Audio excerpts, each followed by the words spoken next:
नमस्कार दोस्तों।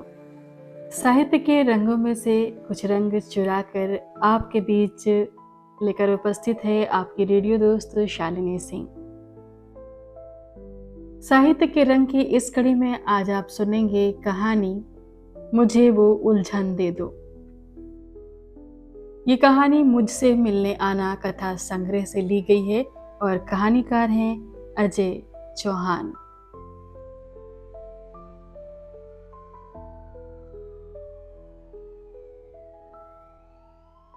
घाट पर कुछ लोग घर से ही शव वाहन में बैठ कर आए थे और बाकी सब धीरे धीरे आते जा रहे थे। दोस्त यार, रिश्तेदार, मोहल्ले के लोग, कुछ वो जिन्हें मुझसे लगाव था, कुछ वो जिन्हें मुझसे कुछ काम था। मैं निर्विकार रूप से सबका आना देख रहा था। मेरी शक्ल देखकर कोई मुझसे नहीं पूछ रहा था कि क्या हुआ। भीड़ में ही किसी और से पूछ लेता औपचारिकतावश कि क्या हुआ था। क्या बीमार थी माता जी? क्या एडमिट थी? अरे कब से? अभी परसों तो मिला था शेखर, उसने कुछ बताया ही नहीं। फिर चेहरे पर एक परेशानी का भाव। ये अलग बात थी कि वो परेशानी का भाव जितनी तेजी से आता उससे भी जल्दी चला जाता। फिर लकड़ी की टाट वाले की आवाज आई और सब वहां से एक एक लकड़ी लाकर नियत स्थान पर रखने लगे। कुछ बार बार अपनी घड़ी भी देखते जा रहे थे कि बस यहां से निपटें तो अपना काम जाकर देखें। सब इधर उधर 4-4, 6-6 के झुंड में खड़े बातें कर रहे थे। मेरे दुख से बहुत दूर उनके चेहरों पर अब पहले सी हंसी थी। अंततः दाह संस्कार की सभी प्रक्रियाएं पूर्ण हुई और मुखाग्नि के साथ क्रिया संपन्न हुई। जैसे सब इसका ही इंतजार कर रहे थे। लगा जैसे चिता में आग नहीं लगी है, उस जगह ही आग लग गई है और सब जान बचाकर भाग खड़े हुए। हालांकि सभी नहीं, कुछ रिश्तेदार जो दूर से आए थे उनका रुकना मजबूरी भी था और शायद सामाजिकता के नाते जरूरी भी। कुछ वो जो साधन विहीन थे, वो शव के वाहन जाने तक फंसे थे। हाँ, कुछ दोस्त यार ऐसे भी थे जो मुझे अकेला छोड़कर नहीं जा सकते थे। मेरे दुख को भी किसी हद तक समझते थे। मुझे लगा माँ का शरीर जब तक राख में नहीं बदल जाता वहीं रुकूं। ये अंतिम सानिध्य, फिर न माँ होगी, न उसकी ममता, न उसका आंचल, न आंचल की छाँव, न उसकी गंध। बस जो बचा है वो कुछ पल का है, इसे ही आत्मसात कर लो। जो घनिष्ठ थे वो पास आकर बैठ गए और ढाढ़स बंधाने लगे कि भगवान की मर्जी के आगे किसकी चली है। जो आया है उसे जाना है, या फिर ये कि हाँ तुम्हें दुख है, समझता हूं, पर माँ के कष्टों का अंत हुआ, उन्हें मुक्ति मिली। आखिर 3 सालों से बिस्तर पर थीं, सारी नित्य क्रियाएं भी बिस्तर पर।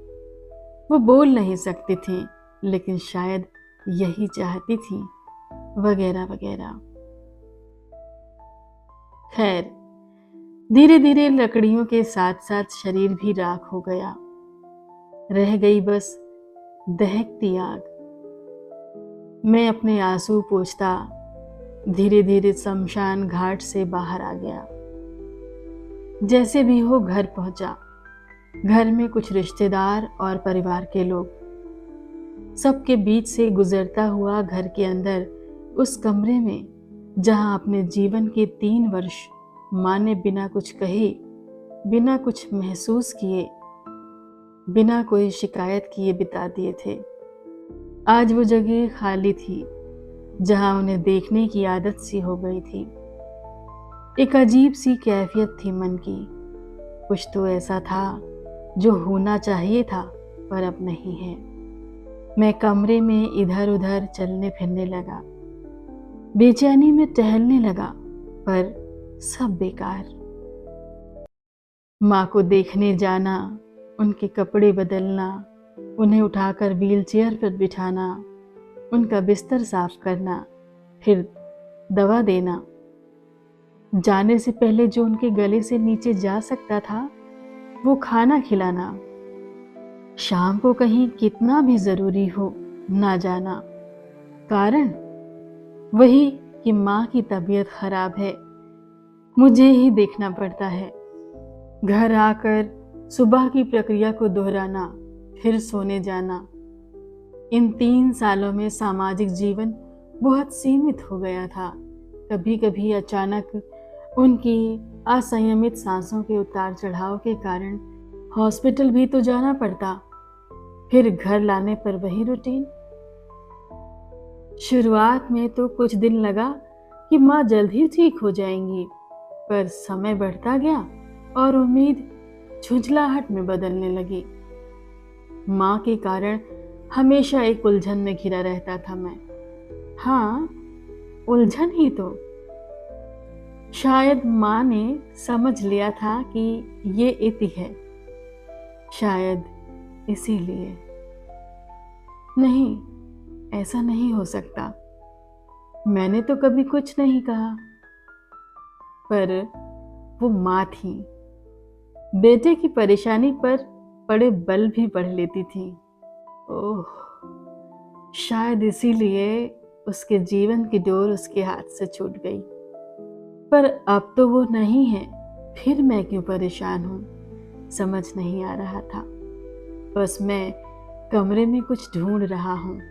हाँ, उलझन वही तो नहीं है अब, वही तो मैं ढूंढ रहा हूँ। मुझे वो उलझन ही चाहिए जिसके साथ मैं 3 साल से जी रहा हूँ। अचानक मैं रोते रोते चीख पड़ा। सब उस कमरे की तरफ भागे, मुझे देख अवाक खड़े रह गए। मैं बस यही चिल्ला रहा था, मुझे वो उलझन दे दो, मुझे मेरी माँ दे दो, मुझे मेरी माँ दे दो। दोस्तों, आपको ये कहानी कैसी लगी? अपनी प्रतिक्रियाएं हमें ज़रूर भेजिएगा। अपनी प्रतिक्रियाएं भेजने के लिए आप हमें मेल कर सकते हैं radiojunction.in@gmail.com पर। और अगर आप अपनी कहानी संग्रह को शामिल करवाना चाहते हैं तो आप संपर्क कर सकते हैं। साहित्य के रंग में फिर मुलाकात होगी किसी और कहानी के साथ। तब तक के लिए नमस्कार।